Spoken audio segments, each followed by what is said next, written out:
If you're looking for best practices for your bank or credit union, join us while we talk all things sales, marketing, and strategy for financial institutions. Let's make it happen with FiGrow Solutions.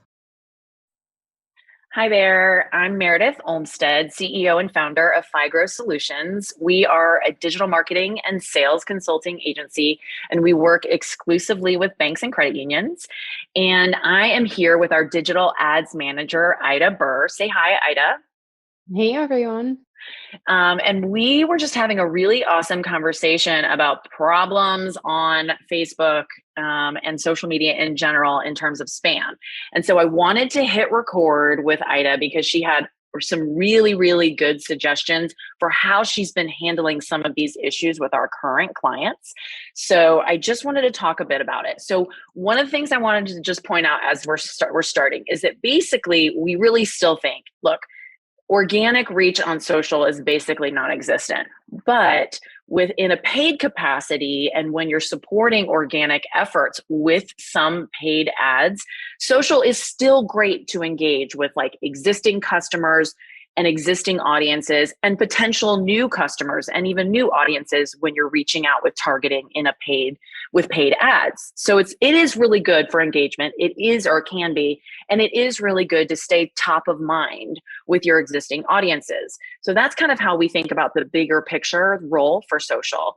But what we really do want to remind people of is that you absolutely have to have a plan of action for dealing with negative comments, spam, fraudulent behavior, somebody trying to hijack a contest. So these kind of things, they do still happen. We don't think it's like bad enough at this point that you should get off social or stop, posting or stop running contests altogether.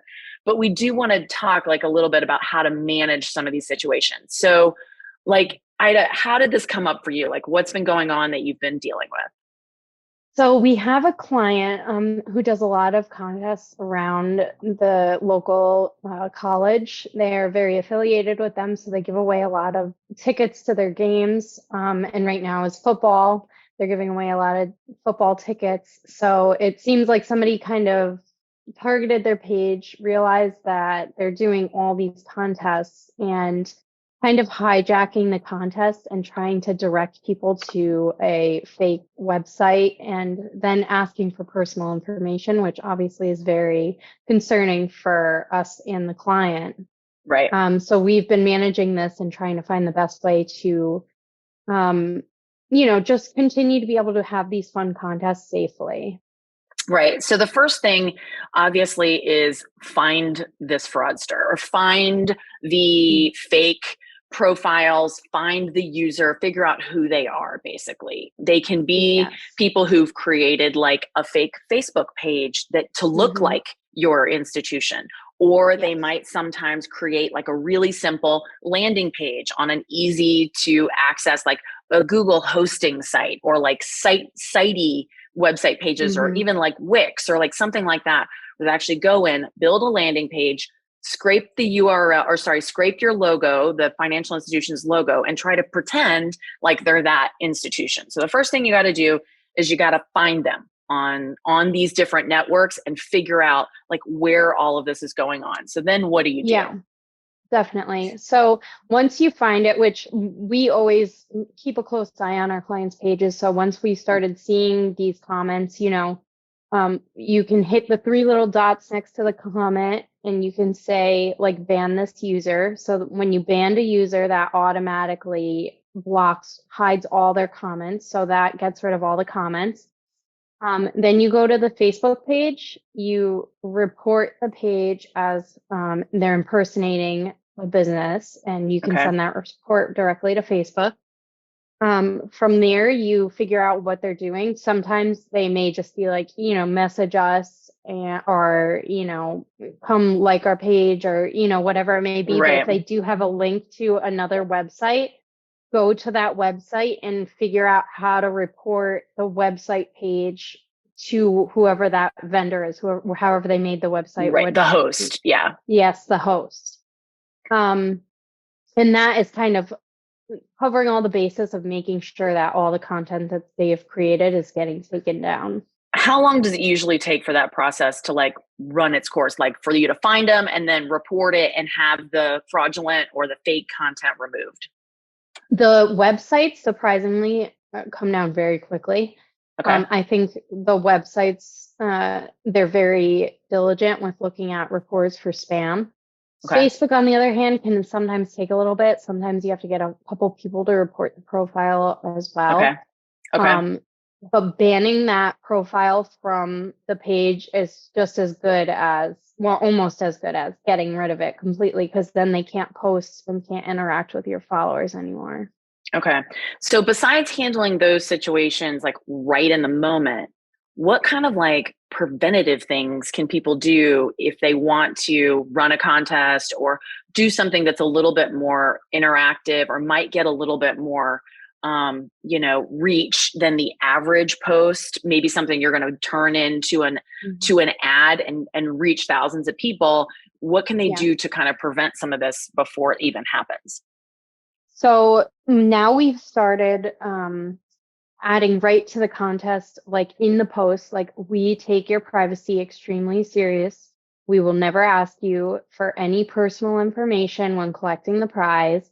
Like basic, like, we're the only thing we need to know is where you want to pick your prize up, or the only thing we need to know is your phone number so we could call you, or being very transparent with what you're going to ask for if they turn out to be the winner. Okay. Another thing you can do is if you go into your page settings for your Facebook page, you can actually exclude certain terms from being commented. So interesting. Like to be put in like a user's comments? Yes. So if somebody posts these comments, it automatically hides the comment. To the person, it looks like it posted, but nobody else is going to see it. Okay. So we've been adding things like visit this link, click here, you're the winner, congratulations, you won, things like that, like adding those terms to just block anybody trying to, navigate somebody to a different website, because, in my opinion, there's no reason a member should be encouraging people to visit a website.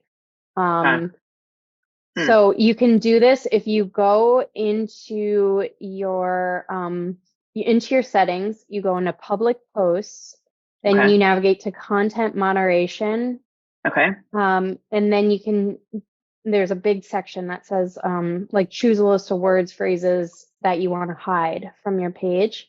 Okay. And there you can type, I think there's like 1,000 word, like 1,000 input limit. So you could say 1,000 phrases or 1,000 single words. So pretty much endless. You can enter different terms in there that you think would not be, in your page's best interest if people started talking about. Gotcha. Okay. That's cool. I didn't know that. That's a good thing. That's a nice way to be able to kind of like pre-filter people's comments who might like, even if it's not like super fraudulent or like they're just trying to like get links to their website for backlinks or something like that. That's a good way to keep those kinds of posts from going live. I know we've also recommended sometimes like to clients, hey, let's take a break, for a few weeks from contests.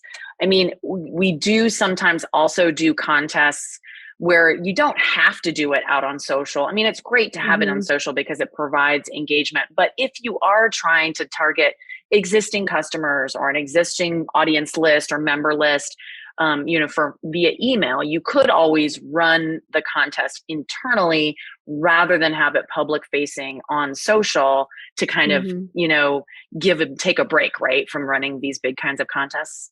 Yeah, like this client that we have now, their last giveaway was the biggest one. They're including a bunch of extra things and they're picking one big winner versus a couple of smaller winners.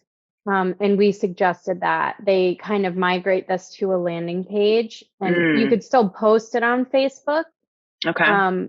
But then you don't have this list of entries comments on Facebook that somebody could then target. So hopefully you get a majority of your entries on the website and you get a few comments on the post, and then it's not as appealing for somebody to try to hijack it. Yeah. So it's less engaging on Mm-hmm. Facebook, but you can still do the giveaway. You just drive people to your own digital asset, which is your website, basically. So it's Yes, kind of like a little bit of a loophole. You might not get you'll be able to, have some of the engagement and the giveaway with your existing audience, your customers, and you'll have mm-hmm. some reach on social, but it's not quite as interactive. Yes, exactly. Gotcha. Okay, cool. Awesome. Well, thank you so much for the tips, Ida. I think it is really important to still stay. I mean, you're finding though, even with some of these challenges, is the client or are these institutions still feeling like they're getting value from contests or from doing this effort on social? Oh, absolutely. And we're able to the person from reaching out to people pretty quickly. So like this client was like, we don't want to stop. Like, let's figure out another way to do this. They still, it is a great opportunity to give back to your members and your followers. So Yeah. absolutely still worth it. Okay, cool. Awesome. Well, thank you so much. And hopefully you guys have gotten some good tips here. If you're interested in any more about paid ads on social or digital in general, we have lots of great podcasts on those and other content blogs and case studies on our website at figrow.com.